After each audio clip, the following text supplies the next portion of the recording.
Galatians 3. O foolish Galatians, who has bewitched you?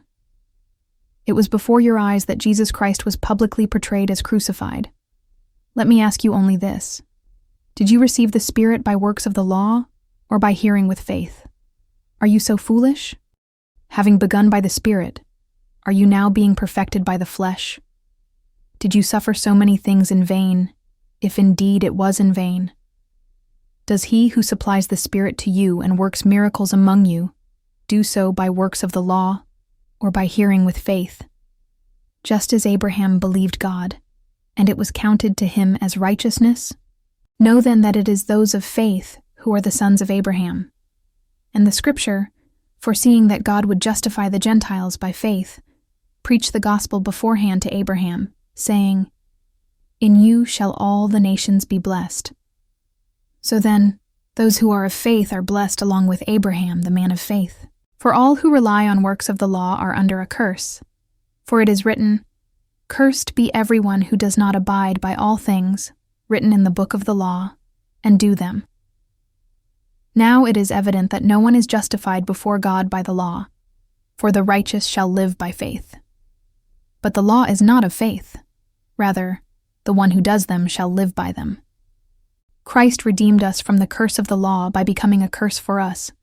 For it is written, "Cursed is everyone who is hanged on a tree," so that in Christ Jesus the blessing of Abraham might come to the Gentiles, so that we might receive the promised Spirit through faith.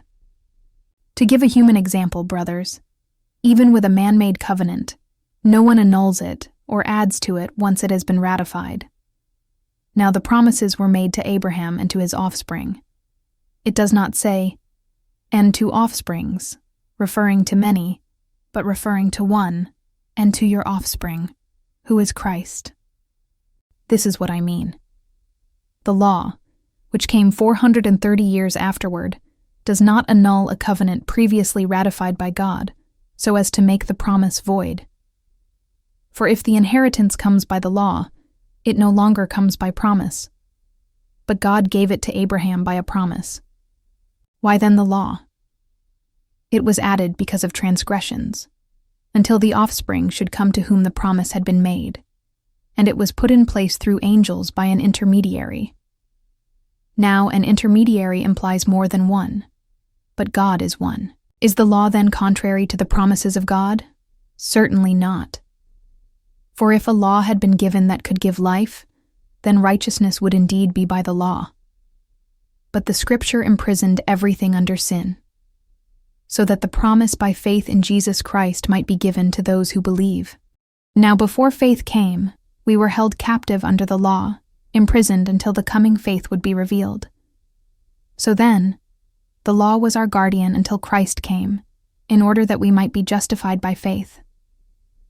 But now that faith has come, we are no longer under a guardian, for in Christ Jesus you are all sons of God, through faith. For as many of you as were baptized into Christ have put on Christ. There is neither Jew nor Greek, there is neither slave nor free, there is no male and female, for you are all one in Christ Jesus. And if you are Christ's, then you are Abraham's offspring, heirs according to promise.